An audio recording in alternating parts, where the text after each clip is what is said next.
Hey, friendo, Steve here. Yeah, Larson. And welcome back to Going In Raw, the only pro wrestling podcast you need to be listening to right here at youtube.com/Steven Larson.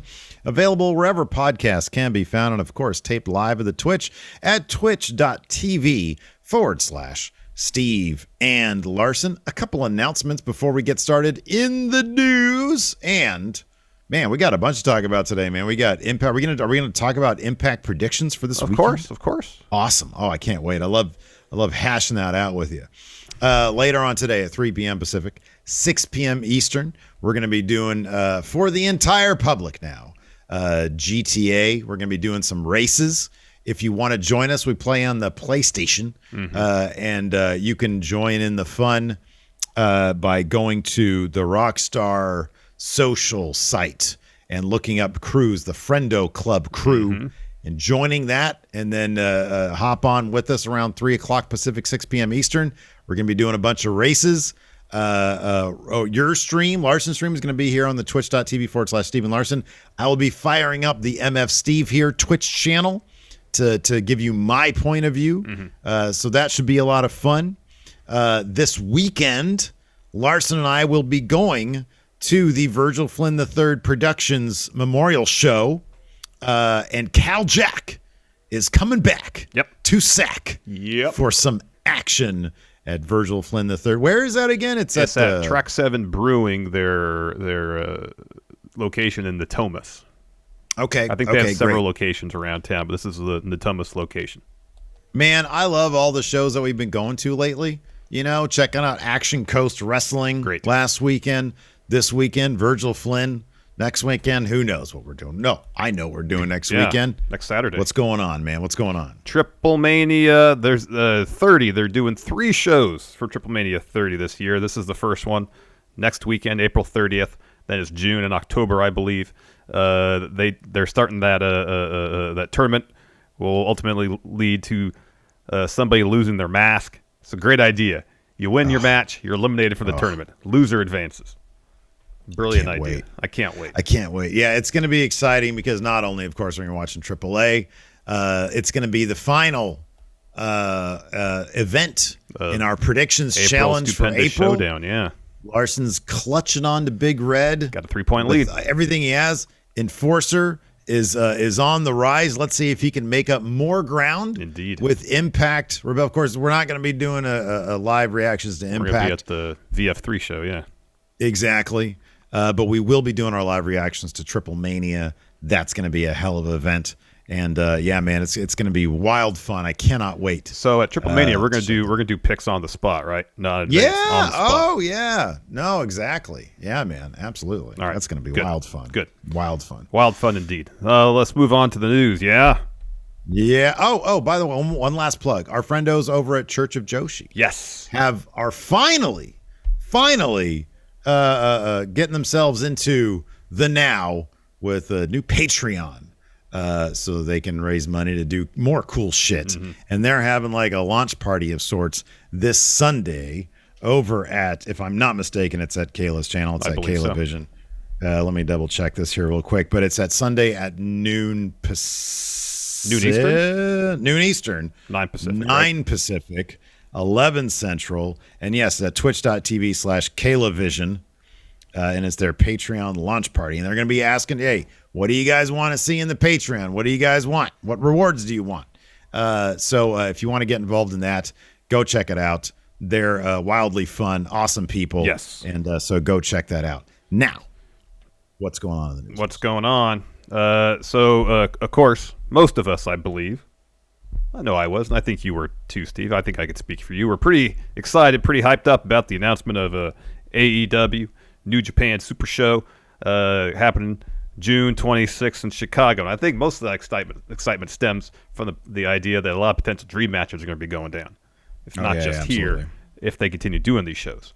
In the latest Wrestling Observer newsletter, Dave Meltzer reports the show's card, however, is still taking shape, reporting, quote, most of the matches are expected to be AEW versus New Japan Pro Wrestling. However, that isn't locked in stone, and there could be an AEW versus AEW or New Japan versus New Japan match or tag matches with wrestlers from both companies. I love that he just outlined every possible scenario. Well, there. There could be anything goes. I mean, we did talk about that the Dynamite recap, specifically how, because Jay White was saying Bullet Club, Undisputed Elite, or like Best or something like that, where you could see a team up of Bullet Club and the Elite against, I don't know, like Chaos or something like that, because there are Chaos members in AEW as well. You got Best Friends. Yeah. Of course, Rocky Romero appears in AEW, and Kevin Pongi Vice. So I would not be surprised if that match happens. Some iteration of that happens. Yeah, no, look, they can do any number of things. It's kind of interesting because it's almost like you've got too many great options in front of you. It's like, you can think of 5 people off the top of your head that you'd love to see take on Naito, who hasn't, who haven't happened, which hasn't happened yet. There's a ton. And then plus on top of that, you get to the political stuff. Who's going to win? How do we balance this out? Yeah. What champions, like if Okada's going to have a singles match with somebody, he ain't losing. No. If Hangman has a singles match, he ain't losing, et cetera, et cetera. I mean, I guess in one sense, that's a compromise. Is you're not going to have Hangman versus Okada, but you have Okada take on, I'm just throwing the name out there, CM Punk. Yeah, right, yeah. It's a great match. People want to see. Mm-hmm. I don't think that's going to be that matchup, but that's the situation. Well, okay, Punk's not a champ. This will happen after Double or Nothing, probably when he loses to Hangman. Mm-hmm. Okada can win. Cool. And you have Page take on Naito, for example. Yeah. Assuming he doesn't beat Okada for the belt. You have Page win that one. Yeah. The split, 50-50, everything 50-50. But then exactly what you're saying is like they're at that point you've got, I mean, it's they're going to have to figure all that stuff out. Yeah. And I think I'd like to think that we're going to be surprised because you'd think that with 2 companies like this, they would have to compromise quite a bit. I hope that, they're going to say, well, damn that. Let's just give them what they all want to see. And, we'll just protect we'll protect a couple champions, our major champions. Yeah. And then there you go. Jokester here in chat says Punk's been pushing heavy for the Okada match. And I think, I would love to see that. I think jaws would be dropping if it was Punk Okada. Yeah. But that's one thing that AEW is pretty good at. They're like, hey, you want this big match? Here it is. Even New Japan. Bring Chris Jericho in a couple of years ago. Here's some dream matches with Chris Jericho. And everybody's like, holy shit. Same with crazy. Mox. They brought Mox in. Mox, exactly, yeah. So a lot of great possibilities. I don't think it's going to be a watered down version of AEW New Japan. I think it's going to be pretty good, dude. I think it's going to be a mix of matches or a handful of matches we really want to see. And I feel like I said this before too, there's going to be a lot of tag matches. Just try to get as many people on the show as possible. Oh yeah, there's way too many people. Yeah. And the upside to that, I know people want a lot of one-on-one matches, and I understand that, but I think the upside to having these tag matches is, assuming this show does really well and there's more of them, you could set up stories for future matches with these tag matches. Absolutely. Yeah. You can have talent exchanges, guys going over to New Japan and vice versa. Yeah, absolutely. I think, there's only going to be a small handful I would think small handful of singles matches. One thing they have to give us, if they don't give us anything else, Bryan Danielson versus Zack Sabre Jr. Yes, please. You got to give us that. At the very least, you got to set it up. You got to give us the promise. At the very least, you got to give us that it's going to happen. I know. Yeah. If it's Blackpool Combat Club versus Suzuki Gun with the idea that you're setting up a one-on-one match later, fine. Yeah. As long as this partnership is happening, you got to give us that match. Yeah, absolutely. So it'll be interesting to see how that shakes out. There's still 2 months left, so I'm sure over the next weeks we'll start to get a better idea as to maybe what they're thinking. I would expect it, most definitely after Double or Nothing, we're going to start seeing the cards starting to take shape. Yeah, absolutely. Let's move on here. Talk about a rumor killer on Bret Hart. Oh. A lot of people hoping that the Hitman is going to go to AEW. I don't think so. So FTR, of course, as we all know, because they endlessly talk about it, they're massive Bret Hart sweaties. So much so that there was some speculation AEW could bring in Hitman Hart to serve as Dax and Cash's manager. Maybe as the glue that binds them back together after this qualifier or after this Owen tournament match. Yeah. On top of that, Bret's going to be in FTR's corner at a big time wrestling. Is this the Detroit one or the West Coast? That's the one that's out in the East, not the one the West Coast. Okay. No. At a big time wrestling show on June 10th. So he is going to be managing FTR on June 10th. So does that mean the excellence of execution could be all elite soon? According to Dave Meltzer, probably not. Dave Meltzer reported in the recent Wrestling Observer newsletter, the reason Bret is managing FTR on an indie show and not an AEW is that, quote, those in AEW are of the belief that Hart quietly signed a lucrative WWE deal that would ban him from appearing on AEW shows. But he is allowed to do indie shows, so that loophole allowed this particular situation to happen. I can't be in AEW. I was their first champion. You know, I raised the championship high. You didn't win it, Bret. I was the first champion there in AEW. You didn't win it. But I like FTR because they like me a lot, and I see a lot of me and Anvil in them. And I keep on telling them they should be known as Foundation TR. Like Hart Foundation, and they can wear pink too. Mm-hmm. But I can't be in AEW. Can't do that. Bret Hart is not all elite. No. I mean, I'm happy that at least FTR is getting that moment with Bret. Whether it's in AEW or elsewhere, they're getting that moment. Dax Harwood, whenever he posted a picture of himself in a coffee shop on Twitter, he's usually wearing some Bret Hart gear. Yeah, right. 8 times out of 10. Massive Bret Hart fans, FTR is. So I'm happy they're getting that moment. And hey, Bret's getting paid. Good for Bret. Oh yeah, no, it's awesome. Good for Bret. Good. If he signed that deal, and he probably did it because he wanted to do it and he likes money. So that's awesome for him. He's already been AEW's first champion. So it's all step down. He's already done there, everything. It's all downhill from there. I already held their title. I'm good now. I mean, literally, you did hold it, so I can't debate that point, Bret. And by the way, you can find me on the internet. Just search my name. Anyways, hey Bret, man, did you have a Simpsons figure? Yeah, I had a Simpsons figure. Who else had that? I bet Bill Goldberg didn't. I thought in that video he always points out Brock Lesnar and I think Ric Flair. Yeah, well, they're okay. Those guys are okay. It's Goldberg that my beef is with. In my later years, I've forgiven everybody but Bill. Bill. All right, let's take a quick break here to get a word from our sponsor, BetterHelp. People don't always recognize the physical symptoms of stress. Headaches, teeth grinding, sleeping too much or too little, and digestive issues can all be indicators of stress. Yeah, and having dealt with anxiety for most of my adult life, I can attest to the physical toll stress takes on one's body. I can remember countless nights laying awake just stressing about a variety of things. But it's moments like that where you have to remind yourself that you really do need to take care of yourself and try to find someone to talk to. Having gone through the process, I definitely know how difficult it can be to find a therapist you feel comfortable speaking with, but with BetterHelp, you can get customized online therapy that makes that process much more convenient by offering video, phone, and even live chat therapy sessions. So give BetterHelp a try and see if online therapy can help lower your stress. Right now, BetterHelp is offering Going In Raw listeners 10% off their first month at betterhelp.com/raw. That's BetterHelp.com/raw. Before we get back to the show, let's get a word from our sponsor, Coinbase. Steve.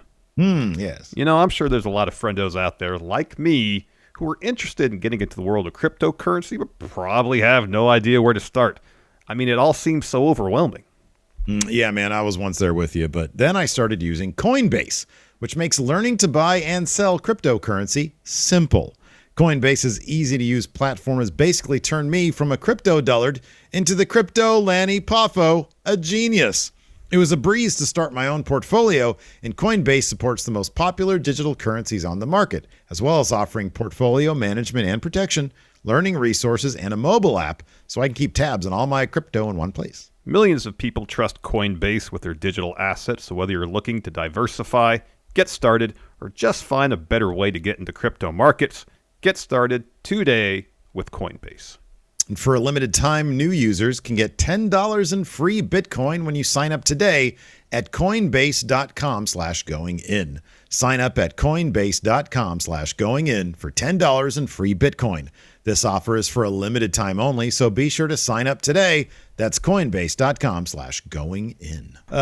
So let's talk about Impact. Of course, now that the Friday show, the Friday Going In Raw. Why do I look I'm so ill-lit? The Friday Going In Raw is in the afternoon. Now we have time in the morning to watch Impact. So now we're the official podcast covering Impact and NXT UK. That is correct. And with Rebellion this weekend. Remember the massive events of last year's Rebellion. Yeah. Rich Swann versus Kenneth Omega, where the titles were unified like Roman Reigns did, ahead of their time. So of course, Rebellion could be a big show in terms of story beats happening. Yeah. We're going to talk about our predictions for Rebellion after we do the recap. Unofficial predictions. Unofficial. Yeah, we still have time. We've got until tomorrow at I don't know, whenever. About 4:35, whenever the pre-show 4:30 or 5 to get our final predictions. Let's say 4. Let's say 4 o'clock. 4 o'clock. We will be posting those publicly on Twitter once they're locked in. I already got preliminary picks on here. It's done. Preliminary.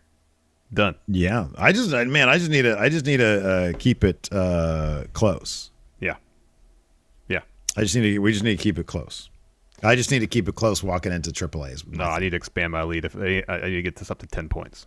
10 points. I'll feel pretty good walking into Triple Mania. 10 points. Not going to happen. Yeah.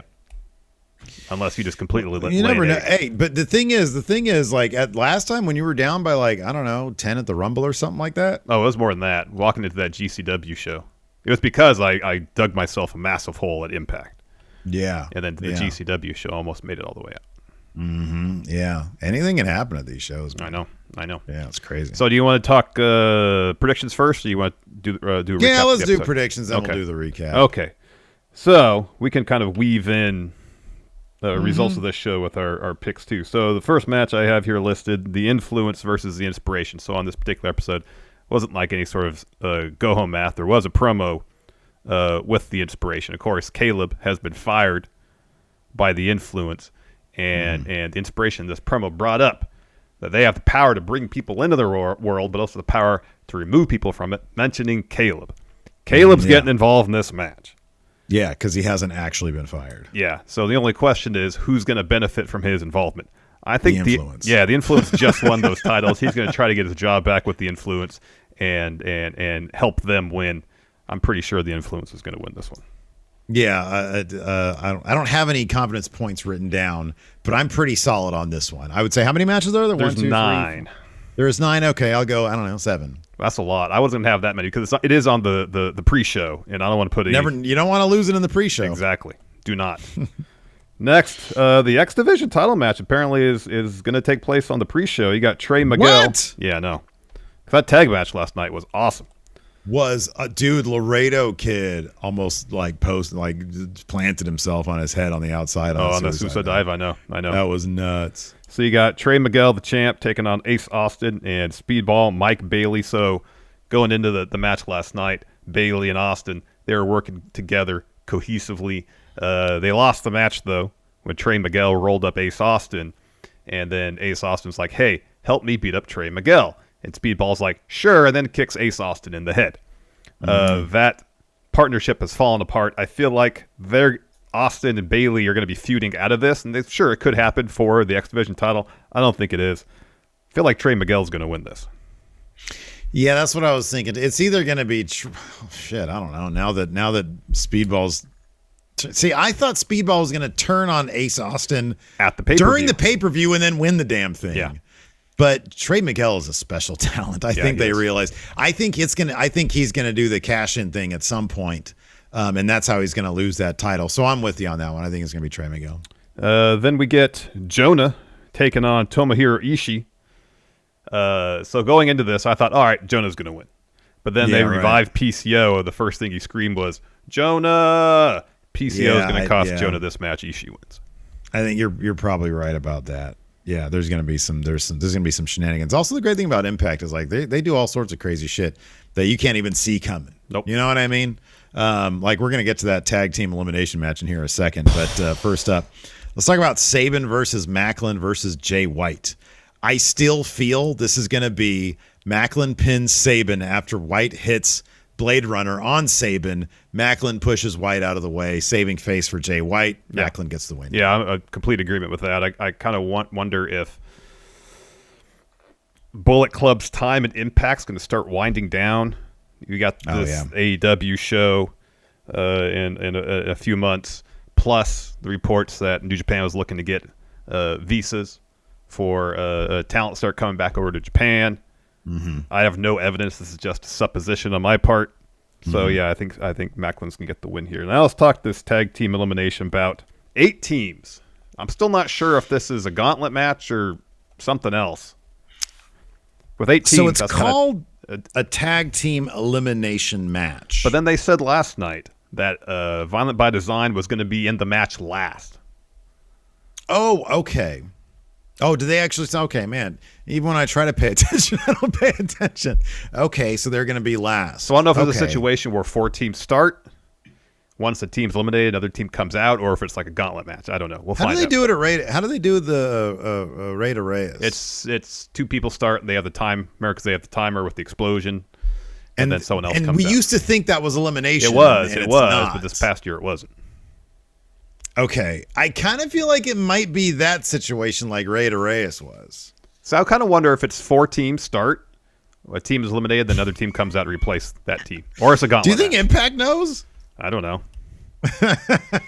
Does anybody in chat know how this is going to work? I don't know.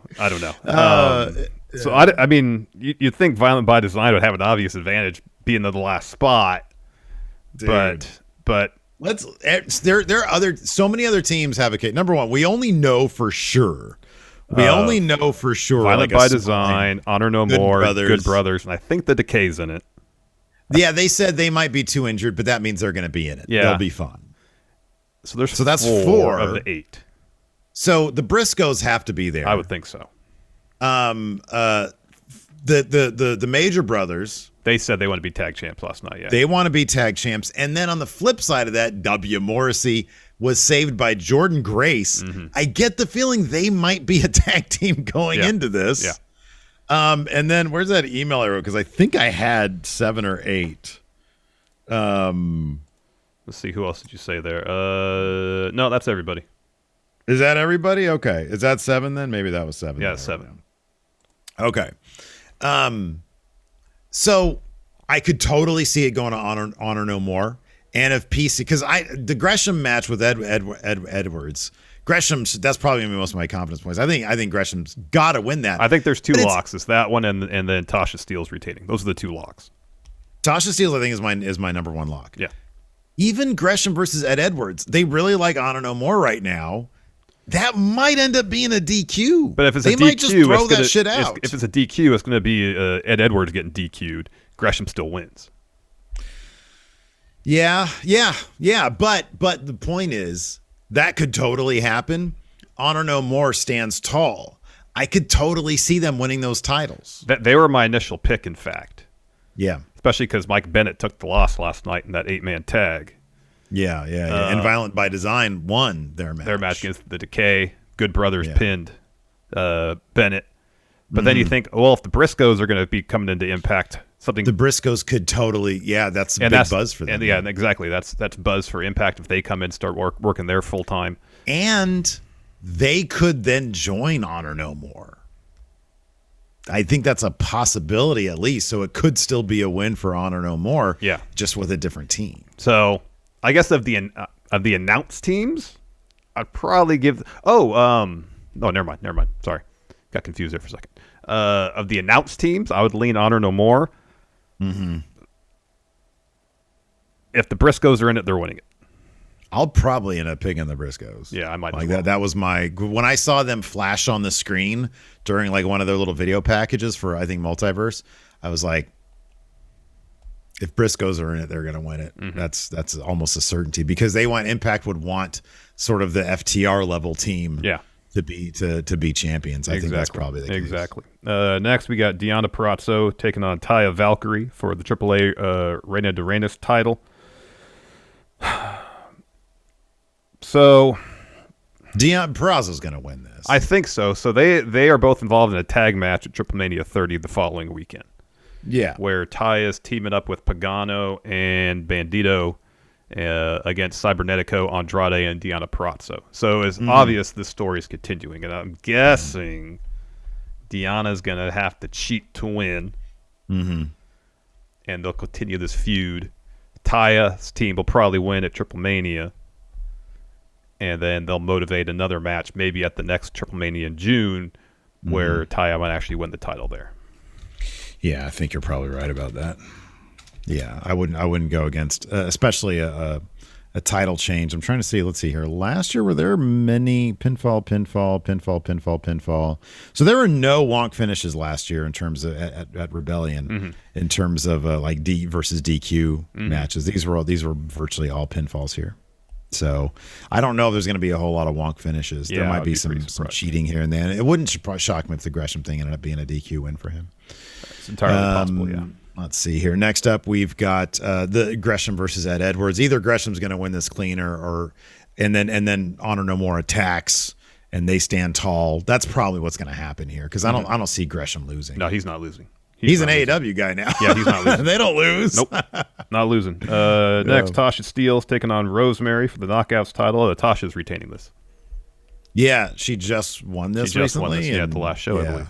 Last pay-per-view. Yeah, I mean the go home didn't look great because she left Rosemary laying, but that doesn't matter. No, Tasha's winning this.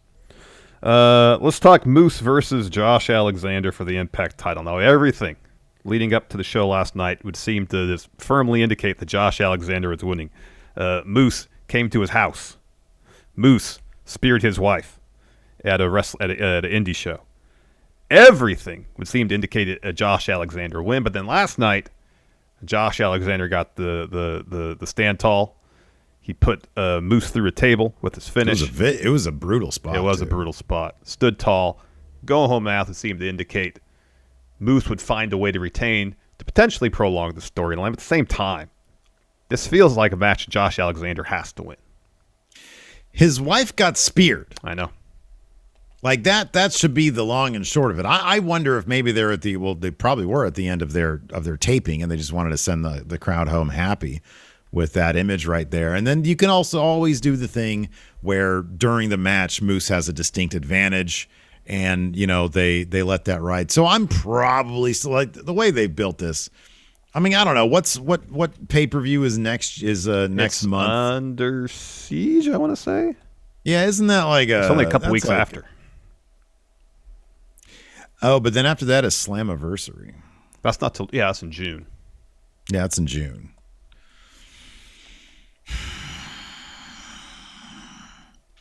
Yeah, I'll probably go mid confidence on Josh Alexander. Yeah, that's what I was thinking right now too. Like a 4 on Josh Alexander. Yeah. So, because Impact, I don't know. I'd have to go back and look at it. I don't know that Impact really, like, what was the go home for last year's Kenny stuff? It was probably all weird because it was like half on AEW. Yeah. I'd have to go back and look at it. But anyways, call offhand. So yeah. Anyways, Impact's such a fun show, man. I wonder, dude. I hope at one point, if Vince ever retires, he needs to look at Impact and be like, Scott D'Amore, you're the guy. Or if Tony Khan ever understands that he should probably get some help, bring on Scott. Scott needs his flowers, man. To use a popular term from nowadays. I mean, Impact is a consistently enjoyable show. I don't think their pay-per-views are generally really, really good, but the weekly TV, I don't know if it ever really ascends to great, but it's consistently pretty good. Yeah, it's it's one of the few weekly wrestling shows you can count on to give you an enjoyable product week in and week out. It is. It's enjoyable stuff, and it's like I said, it's consistent. And it's like they do so much on a crazy taping schedule, like all these bulk tapings, and they're able to tell stories that feature logic, consistency, character arcs, and it's an impressive feat what they do. It is. Anyways, it kicked off with Violent by Design, the team of Eric Young and here. So they freebird these tag titles here. Versus the Decay team of Crazy Steve and Sammy Guevara. I mean Black Taurus. And this I always make that joke because Sammy was supposed to be an Impact for a second. And then he got on the phone and said, "Doesn't work for me, brother," or something. And then Black Taurus took his place. Of all people. So anyways, Violent by Design gets the win here. Yeah. Eric Young snaps the flag over Crazy Steve's back while the ref. So Joe Doring takes out Taurus on the floor, and after he does it, the ref turns around and is like, "Hey, something's going on over here." Gets distracted by that, and then Diener hits a DDT to get the win. Then we got a Moose Josh Alexander video package, the one they've been running for a few weeks. It's really good. Then we go outside. Havoc and Rosemary, they're checking on Taurus because he's selling shoulder, and then Tasha Steelz and Savannah Evans comes in, lay out Rosemary. Yep. After that, the major players, of course, Cardona and Myers get in the ring. Cardona, because they were doing this from Philly. They're at the old ECW arena. Yeah. And Cardona, of course, says, "Good to be here because I am, of course, the deathmatch king." He says, "I'm about three things: buzz, money, and gold. Been winning titles all over the world, and I'm the Impact Digital Media Champion." He says, "But I need to scratch my title itch. I want the Impact Tag titles." And Myers gets on the mic. He says, "Me and Cardona, we haven't always seen eye to eye in Impact. Everywhere else we do, but in Impact we don't." Yeah, it's one place they don't. He says, "But now, finally, it makes sense. We do." He says, "I'm the best version of myself I've ever been." Cardona says, "I'm the best version of Matt Cardona, especially with Chelsea by my side." She gets on the mic. Says, "All three of us individually were champs, world-renowned guys. But together, we're the strongest unit in pro wrestling." She said, "Think about it. I was the only woman to take out Mickie James." Cardona says, "We're never going to see W. Morrissey again."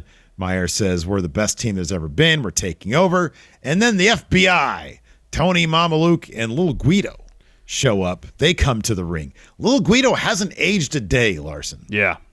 He is in phenomenal shape. He's in great shape for sure. And still has I don't know, it looks like he's had a couple of years on him, but 20 years ago, he looks virtually the exact same.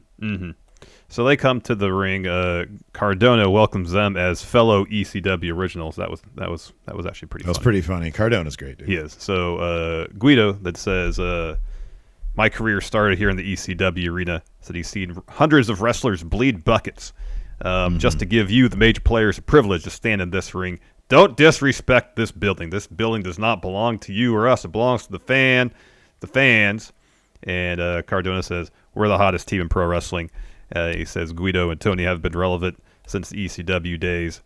And then Guido and Tony send major players out of the ring. And then Guido challenges Cardona to a match for the digital media title. That happens next. Guido was bumping all over the place. He was bumping all over the place. It was awesome. Yeah, it was pretty stellar, man. He gave Cardona just a hell of a match. In the end, though, Cardona ends up hitting. Brian Myers distracts the ref. Cardona hits what I think was the second low blow of the match, and then hits radio silence for the win. Afterwards, Myers lays into Tony Mamaluke. The major players bring a table into the ring. They prop it up against a corner, but W. Morrissey hits the ring. He looks for a choke slam on Myers. Chelsea low blows him. Myers looks for what is this, a BQE? That's what they said. I guess that's his finisher. That's what they called it. So you're learning something every day. Exactly. And then Jordan Grace comes in to make the save. And then she's like, W. Morrissey, go choke slam him through a table. And then he does that. He choke slammed Cardona through a table. It was a gnarly spot. So I fully expect this to kick up another notch, probably a Rebellion. Yeah, that's probably going to happen. Then we had an Honor No More promo. Ed Edwards starts. Yeah. Says Gresham is the last man who believes in honor, but he, Eddie, is going to show Gresham that honor is no more. Then Taven says that they're going to win the tag titles, and Bennett says, "Yeah, we're going to prove we're the best in the world." And then Kenny King says, "Tonight, Honor No More knows how to silence Bullet Club." After that, we had a Jonah promo. He says, "I gave PCO fair warning." He says, "Now I put him away for good." He says, "I'm not going to be responsible for what happens to Ishii. A Rebellion. It's going to be a dogfight." Then we get Shira taking on Gabriel Rodriguez. This This match poor was guy. quick. That man. pop-up choke bomb that Shera did was damn impressive. Yeah, he's a big. It still boggles my mind that WWE didn't want this guy. They had him. I know. They had him, and they didn't want him. I know. Big old fella like that. Oh, I know. Man, looks like $1 million. He does. After that, I've never seen this guy before. Bhupinder Gujar? I think Is that so, his yeah, name? yeah, yeah. I had not seen him before. He's got an interview, and apparently he's been in some sort of feud with Shera, perhaps. He's like, I don't need anybody like Shera. After winning 4 matches in a row, things are going as planned for me. He says, I'm happy for Shera and Raj as long as they stay out of my business. I think this Bhupinder guy is going to get one of them pop-up chokeslams. Kind of seems that way, doesn't it? Then we're backstage. Moose is asking Scott D'Amore why Scott's making him issue an apology. And Scott says, I'm not making you. You had options. I wish I had chose of stripping you of the title and firing you, but I didn't. So Moose says, well, if I'm giving an apology, I need assurances for my safety. Mm-hmm. And then Scott D'Amore's like, what kind of assurances did Josh Alexander's wife have when you went to her house, when you speared her in the ring? And he says, I'll assure your safety. I will personally be out there to see you eat a little crow. Mm-hmm. Yeah, man. And have to apologize. So. After that, we had Honor No More versus Bullet Club. I appreciate that. What's his name now? Not Mike Rome. What? Mike Bennett? The announcer. No, the announcer. Oh, Tom. Tom Phillips. Yeah. What's his name now? Starts with an H. Sorry, I'm not trying to put you on the spot. I'm trying to remember Hannafin? myself. Yeah, something like that. Yeah. I appreciated that he used Impact Rolls On when they went to commercial. I didn't notice that. He said his Impact Rolls On, and they go to commercial, and they're right back because I watched it on the YouTube. Same. Yeah. So, anyways, Gallows got the pin on Bennett after a Magic Killer here, but this was actually a really fun match. There's all sorts of overbooking shit going on. Yeah. Then we got a Steve Macklin promo. He congratulates Jay White on the win, like he was watching backstage apparently. He says, but he always has to do it with his club. Says, Sabin, you always need someone to watch your back. Says, I belong to a club that doesn't have weakness, that doesn't have disloyalty. And he says, that's why I jumped you, Chris Sabin, because you, Sabin, you have no trust. Jay White, you have no loyalty. I saw what you did to the Guerrillas of Destiny. Says, so they won't have any backup in Rebellion, and it'll be mayhem for all. I like that Macklin brought up being in the Forgotten Sons. You know, he says, I used to be in a club that doesn't have disloyalty. I think he was probably talking about the Marines. I think right? he's talking about the Marines. Yes. Although, was it Macklin and Wesley Blake teamed up recently? I think on Impact? Not an Impact, but some other promotion. I think they. Oh, that's cool. They were in a tag match together, I thought. That's neat. I saw. I don't know. Maybe hey, he'll do double duty. He'll show up with Wesley Blake for the tag team gauntlet. I don't know. They'll be I don't know. What's another word for Forgotten Sons? Lost Kids. It's kind of a cool name. After that, the Inspiration. They're signing autographs backstage. Cameraman walks in, so they drop a promo. Jesse says, we have the power to bring people into their world. Cassie says, we also have the power to remove people from our world. They're like Thanos. Hold on, sorry. So Joe Hansen says Blake teamed with Murphy at a show recently. All right, I saw Blake team with a somebody. different team that he was in. Okay, all right. Macklin. Larson's double checking the facts here. Back to Jesse. She says the Influence saw firsthand that of our power when we got rid of Caleb for good. So yeah, a month ago, Macklin and Blake did reunite at a Wrestling Revolver show. Okay, cool. Right on. They got to mind that history. Forget me not. And then Cassie says we can focus on becoming 2-time tag champions. They even threw in the term iconic there. We're the most inspirational, iconic I know. It was pretty tag great. team ever. Yeah. After that, we had a Taya Valkyrie promo. She says, I came back to Impact to get what's mine, something I've never lost, the Reina de Reinas title. And at Rebellion, I'm going to become a 4-time champion. And then we had what was clearly the match of the night, man. This was great. This was so much fun. Mike Bailey and Ace Austin versus Laredo Kid and Trey Miguel. Holy shit, this is one of those things you got to see the match. Laredo Kid does this crazy suicide dive, which he just completely overshoots. Oh, yeah. But there's a barricade there, so he just sort of basically plants himself on his head almost. But God dang, this was so good. Trey Miguel got the win on Ace Austin for the win. Afterwards, Ace Austin's beating down Trey Miguel. He's like, hey, come on, Speedball, help me out. And instead, Bailey kicks Ace Austin in the head, and he stands tall. So not looking good for Speedball to get that X Division Don't know title. if that looks good. Not quite yet, no. This next bit was pretty corny. It was pretty cheesy. So Vinny of Honor No More goes to some car, opens the trunk, gets some jumper cables, and walks into some building. And in that building, there is a figure that's shrouded by a cloth. Yeah. So he moves that cloth, and underneath is PCO, unresponsive. So Vinny sees a couple like cables on the wall, attaches one end of the jumper cables to those, the other end to PCO, and revives him. Yeah. And then PCO screams, Jonah! You gotta appreciate Scott D'Amore. Sort of, is it D'Amore? Is it D'Amore? I believe it's Scott D'Amore. Yeah, Scott D'Amore. You gotta appreciate, man. Whoever he brings in, he jacks it up to 11. I guess so. This is the cheesiest shit, but man, it's for somebody. Somebody likes it. I guess so.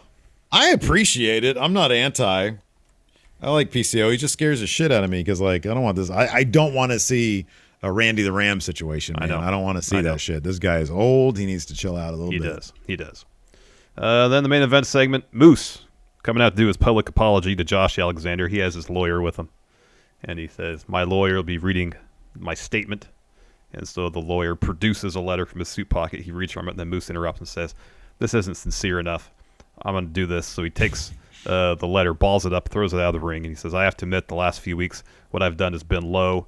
No one should have to go through what I put Josh's family through. Josh deserves a sincere apology, and I'm going to give it to him. And so he looks directly into the camera. And he says, Josh, I'm sorry. I'm sorry for showing all the people how much of a loser you are. I'm sorry for exposing you for not being a protector of your wife. And I'm sorry for exposing you as not being a good role model for your kids. I'm not going to be sorry. I'm not sorry for whooping your ass bound for glory. And he says, Josh, you walk around calling yourself the walking weapon, the face of Impact, but you couldn't even protect your own family. He says, I'm not sorry what I'm going to do to you at Rebellion. I plan on hurting you and sending you home for longer than a month. At Rebellion, after I beat you, Josh, he's gonna bend to my. You're gonna bend to my. Need to go home. He said, he said you're gonna bend the knee to me or something. Oh, sorry, like go home and show said it weird. Your pitiful family what a real man looks like. So Josh Alexander comes to the ring, and so there's like 4 security guards standing in front of the ramp, and so Josh takes them all out, and then Scott D'Amore walks out, and steps in between Josh and the ring, and he just steps aside. Yeah, he's like, go ahead. So Josh gets... that wasn't an apology. No. So Josh gets in the ring, gets in Moose's face. They start brawling. Moose throws his lawyer at Josh and then decks him. It eventually leads to Moose hitting a couple of Uranagis. He sets up a table ringside, looks for Uranagi off the apron through that. Josh fights out of that and hits his finish through the table, picks up the title, and then throws it at Moose, who's laying on the ground. Yep. Yeah, so we'll see how that all pans out. I got a lot of thinking to do about this one, man. I got a lot of thinking. Got a little bit of time left. A little bit of time. Let's talk about NXT UK now that we are the official. Is it overcast again? Because now you look dark. Yeah, I know. NXT. Of course, we're the official NXT UK podcast. Mm-hmm. I don't know of anybody else covering NXT UK, the exclusive place here at Going In Raw. Kicked off with, this was disappointing, I'll be honest with you. Sam Gradwell versus Kenny Williams. Larson, last week, they billed this as a back alley brawl, which correct. You would think means that this would take place in a back alley. In an alley. There was no back alley garbage. Well, I mean, there was garbage. At one point, they were brawling over the barricade, and there was a garbage can there. Garbage got dumped on the floor. But yes, I know. I was expecting some film thing in an actual back alley. Yeah. You know, I thought the floor would be some like what we watched on Smash some CHW stuff. Like at the very least, that's what we'd get. Yeah. You know, that was like, if I get that, I would be content. Sure. Didn't even get that. It was your basic kind of no DQ match. Couple weapons. There's too many wrestling moves. They always have. They have cameras at the British Performance Center all the time, and we've seen like there's been times when like Tyler Bate would leave, and there's like back alleys over there. Yeah. They can't just grab a camera guy and just stage something for 8 minutes. That might preclude this man in the mask from showing up, though. That's true. That'd be a little weird if like it's one thing to have a man in the mask in the BT Sport Arena, but if he was just standing like near the Performance Center, it'd be a little goofy, I think. Potentially. Yeah. Potentially. So these guys are fighting. There's a dude in a mask, probably Amir Jordan. Yeah, I would think so. Staring at Kenny Williams during the match. Kenny goes up top. The masked man distracts him, and then Sam Gradwell DVDs him through a table on the floor.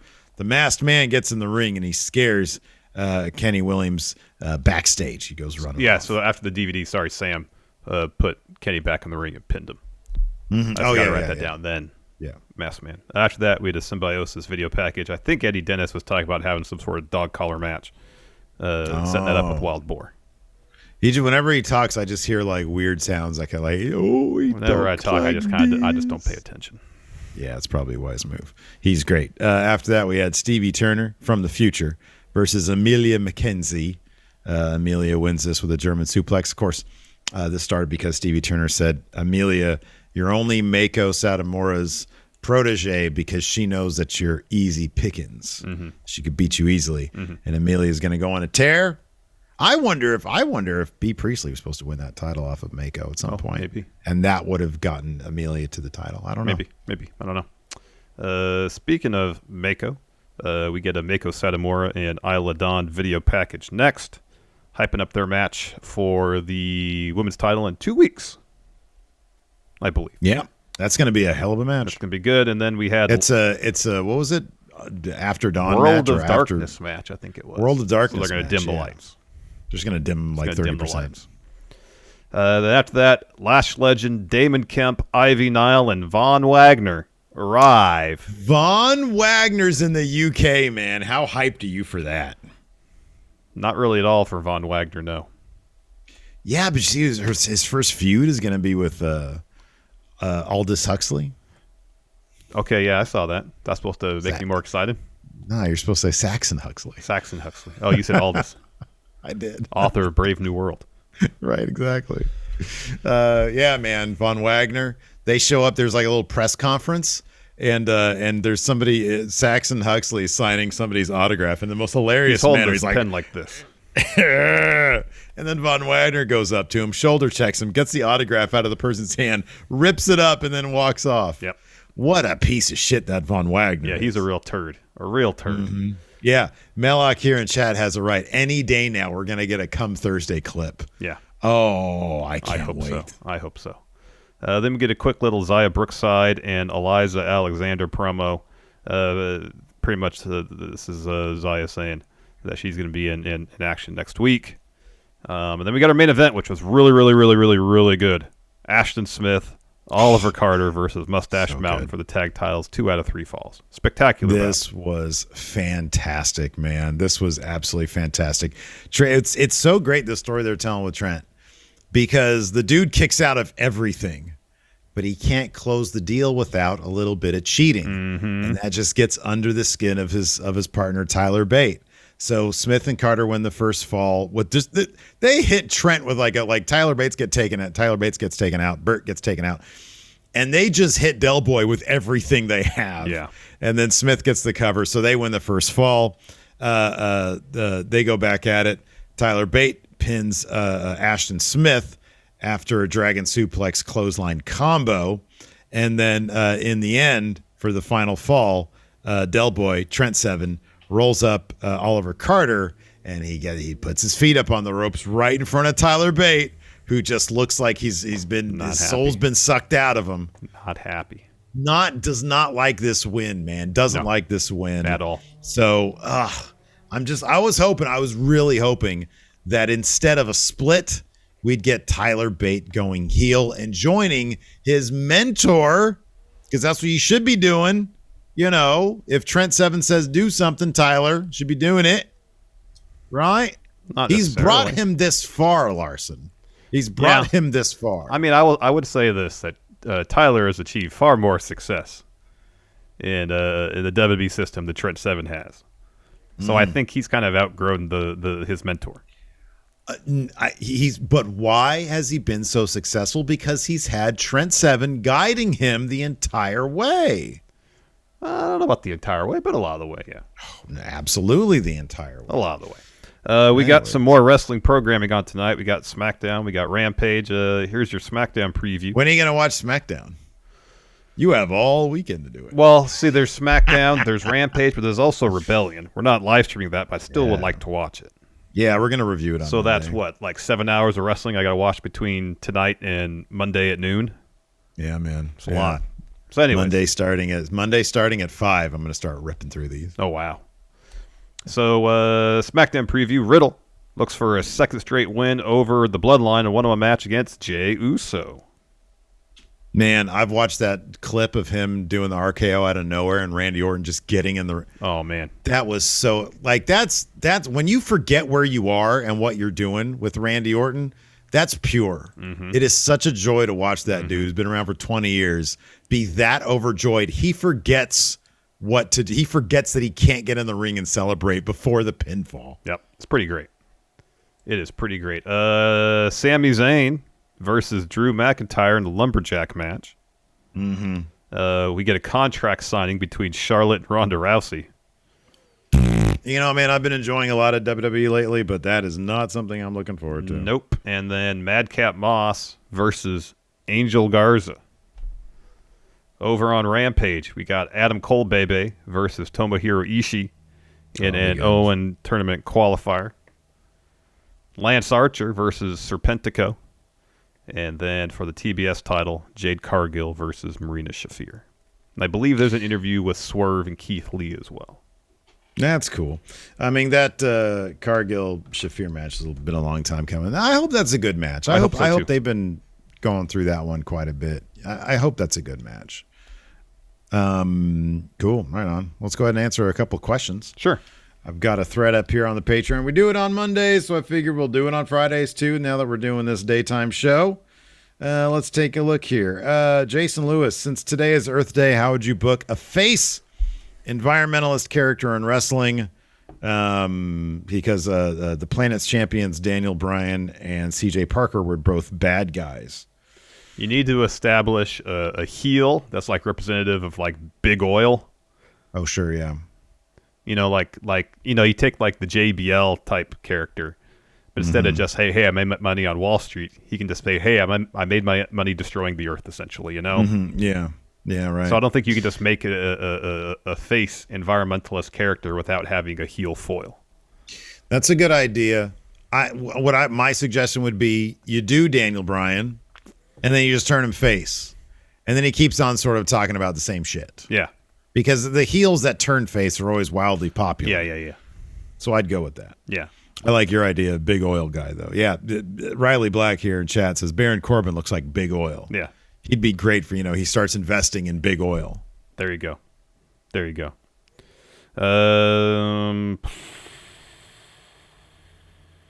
Nick Kyle says, if you were both wrestlers in New Japan, which faction would you join and who would you most likely hang out with? And we can't choose the same faction. Well, I know which faction you would choose, and I would not choose that faction. Yeah, Suzuki-gun. Yeah. Sitting on a learning tree of, let's hang out with Zack Sabre Jr. Mm-hmm. He'd call you a dickhead. That's fine. How would you respond if he says, oh, you old dickhead? I'd laugh. I'd say, that's pretty funny, Zach. I bought a T-shirt from him at PWG. He seemed like a really pleasant individual. I feel like you guys have some similarities in your political leanings as well. Yeah.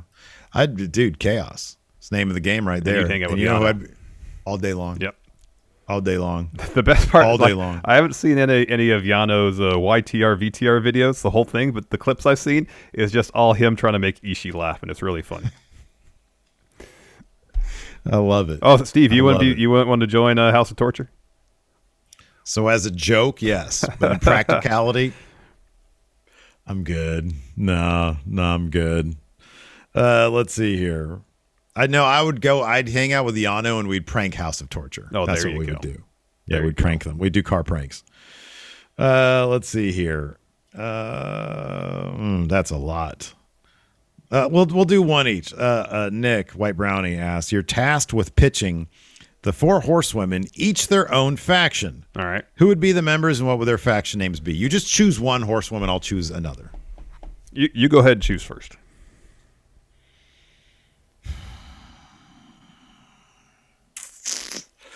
Oh, all right. Sasha makes the most sense to lead a faction. All right. That'd be the strongest faction. Far as who'd be in it, Naomi needs to be in the bloodline. She shouldn't be in it, so they need to split that. Mm-hmm. As far as who's in it, Bailey would be her right-hand guy. She brings in Bailey, which is kind of cheating. Hopefully we're going to choose Bailey. No, I wasn't. And then it would be WWE's version of the Blackpool Combat Club. All right. That's what it would be. Okay. And they'd bring on some younger names like Ivy Nile. They'd pluck her out of NXT. Another good wrestler. They should bring in Nikita Lyons. Oh. That's a killer faction. Interesting. Right, I was going to say Charlotte, and I'm going to steal an idea from We Book Raw, New Evolution. Oh, New Evolution. Where she leads New Evolution. That's good. With some call-ups from NXT. I like that. That's good. Ooh, White Brownie says Kaylee Ray. What's her name? Alba Fire. Yeah. Oh, yeah. Dominic asks, what's the best pop in wrestling history? He says, why is it Linda at X7? Oh, it's China when she makes her entrance for the Corporate Rumble. It's China. Oh, man, that is a massive pop. There's also Stone Cold when he shows up to help Mankind. Yeah. That's a fucking deafening pop. It right really there. is. It really that crowd is going nuts. Let's see here. How would you have booked? Hart asks, how would you have booked Test in the mid-2000s? This is going to sound rude, but I wouldn't have. There was nothing about him that I found interesting at all. All right. And I know he's passed and everything, but as a character, Test was completely a blank slate to me the entire time. See.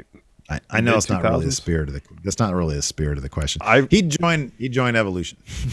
I really wasn't watching wrestling in the mid 2000s a whole lot, so yeah, I don't really know what was going on that much. He'd stab Cena in a club. There we go. That's good. But it'd be a second time. Like the first guy did it, would still have done it, and then he's like, "Why do I got to stop going to these clubs?" It was Jesus. Jesus did it. Yeah. From XP, from Wrestling Society X. Yes. And then, and then Cena would be like, I got to stop going to these clubs. Yeah. I keep on getting stabbed. Yeah. Don't go to clubs anymore, Cena. Yeah. So Blake Whitehouse here says, if WWE had a crossover with Survivor, who could you see winning? It's like Survivor the band? Eye of the Tiger? I think Survivor the TV show, but I like your idea much better. All right. Yeah. No, your idea is great. Boogs. Yeah, he'd be second lead guitarist. There we go. Yeah, right. It'd be Dolph Ziggler. He's charming, and I think he's probably learned a lot from Morrison, who was legitimately on Survivor. That's true. That's true. This is a great question, Greg Morris. Let's do some speculation. Greg Morris says, since Hogan is in the GIF that I used to do the questions, it's finger poke of doom, right? Correct. How would Hogan's career had gone had he not joined the NWO? Would his nepotism have killed it, or would it still be huge 20 years later? Well, so the most dominant faction. Say it wasn't Hogan, it was either Bret or Sting was the third man. Say it was Bret, because someone coming in from WWE kind of still fits the same storyline, kind of the invasion type idea. In fact, more so because he would be coming in fresh from WWF. Say Bret's the third man. Of course, Hogan would have positioned himself as the foil to the NWO. Yeah, the NWO would have been done by the end of 1996. Yeah. They would have been over with. Hogan would have buried them all. Yeah. And I don't know. It probably wouldn't have changed his career at all. I don't know. By the time 1998 rolled around, I don't know what he'd be doing. Yeah, no. If he was still a good guy, I don't know. He'd be. I don't know. He might have been out of WCW because people are growing tired of his whole Hulkamania thing. That could be, yeah. By the end of night, by the time Starrcade '97 happened, Vince would have bought WCW. Maybe. Could, yeah, that would have hastened the demise of WCW. I think we got that right. There we go. The multiverse of Hogan. Anyways, that's going to do it for us. Thanks, everybody, for tuning in. We appreciate it. Of course, at 3 p.m. Pacific, 6 p.m. Eastern, we will be live on the Twitch, both Twitches. Steve here, Steven Larson, and MF Steve here for some GTA. So it should be fun. 2 hours Come check it of out. Grand Theft Auto Online with Friendos. Got that right. Thanks for tuning in, everybody. Till next time, we'll talk to you later. Goodbye.